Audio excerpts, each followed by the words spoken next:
akan surga. Sombong itu penyakit hati yang paling berbahaya. Kata Nabi Muhammad SAW, la yadkhulul jannata man kana fi qalbihi mithqalu dzarratin min kibrin. Tidak akan masuk surga. Tidak akan masuk surga. Padahal surga itu jembare seluas langit dan bumi. Kok sampai tidak ada tempat untuk orang ini, itu berarti kan fatal kan?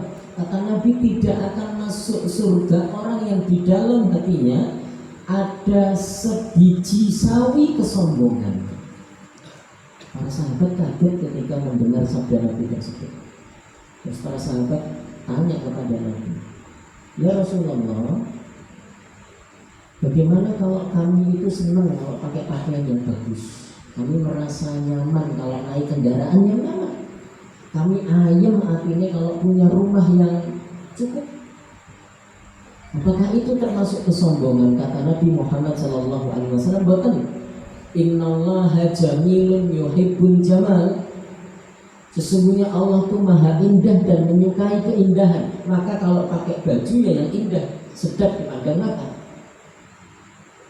Panjenengan boleh naik kendaraan yang nyaman yang panjenengan punya.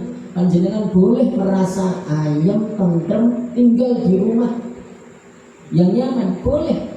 Tetapi kata Nabi, al-kibru batarul haq wa ghamtun nas. Kesombongan itu bukan tadi itu. Kesombongan itu adalah menolak kebenaran dan merendahkan liang. Kita boleh naik kendaraan yang bagus, tapi ketika terbesit melihat temannya kendaraannya tidak sebagus kita, terus merendahkan, itu bibit kesombongan. Itu bibit kesombongan.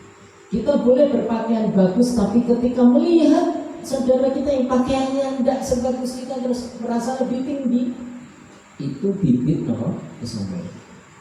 Jadi bibit kesombongan itu ketika merendahkan orang lain. Penyakit hati itu bahaya betul, maksudnya bahaya betul. Dan mari kita fokus untuk menyehatkan diri lahir dan batin. Lebih urusan batin itu yang lebih utama, karena lagi-lagi penyakit batin jauh lebih berbahaya daripada penyakit lahir, karena konsekuensinya nanti sampai ke akhirat. Bapak-bapak yang dimuliakan Allah Subhanahu wa taala, muhasabah dosa-dosa kita. Hari ini di akhir tahun ini kita seperti mendapat sentilan dari Allah Subhanahu wa taala. Ada musibah besar yang menimpa sebagian saudara-saudara kita di Sumatera, Aceh, Sumatera Barat dan sebagian Aceh, Sumatera Utara dan sebagian Sumatera Barat.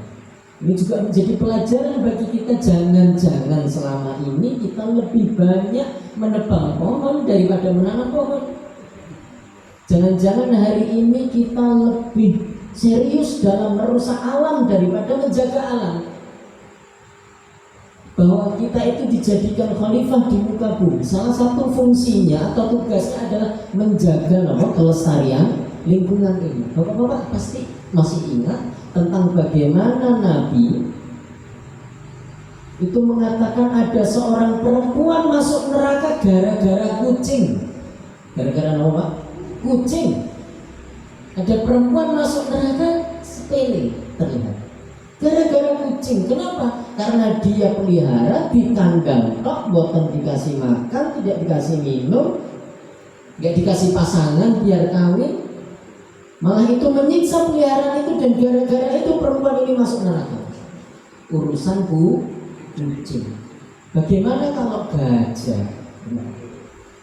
Yang lebih besar. Kucing yang kecil saja bisa membuat orang kepleset masuk neraka karena tidak menjaga.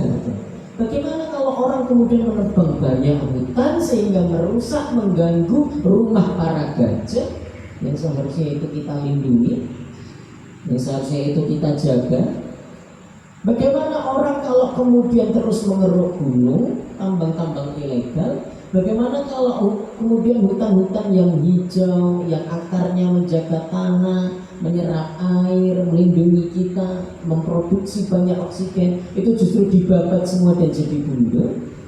Allah kemudian berikan sentilan kecilnya bahwa banjir yang kadang-kadang rumah saya juga banjir kan kita ngalami banjir, tapi karena kerusakan alam itu sudah mulai masif, maka banjir bukan sembarang banjir yang biasanya bawa air ini bawa batu, lumpur, tanah, gelondongan. Nah, mari kita muhasabah soal ini tentang dosa-dosa yang mungkin belum kita tahu batu, tentang dosa-dosa yang belum kita sadari. Mari kita lihat dompet kita ini itu terisi dari pendapatan yang halal, abu-abu atau jelas-jelas haram. Mari kita hitung. Mari kita lihat soal kinerja kerja kita. Apakah kita amanah ketika sudah perjanjian kontrak kerja masuk jam 8 pulang jam 4, sudah disiplinkah kita sehingga gaji kita itu menjadi berkah, tidak tercampur dengan hal-hal yang syubhat misalnya. Mari kita hitung soal itu. Terakhir, Bapak Ibu rahmatullah. Halo, assalamualaikum. Yang terakhir, ini kita muhasabah niat, muhasabah ibadah, muhasabah dosa-dosa. Yang terakhir, mari kita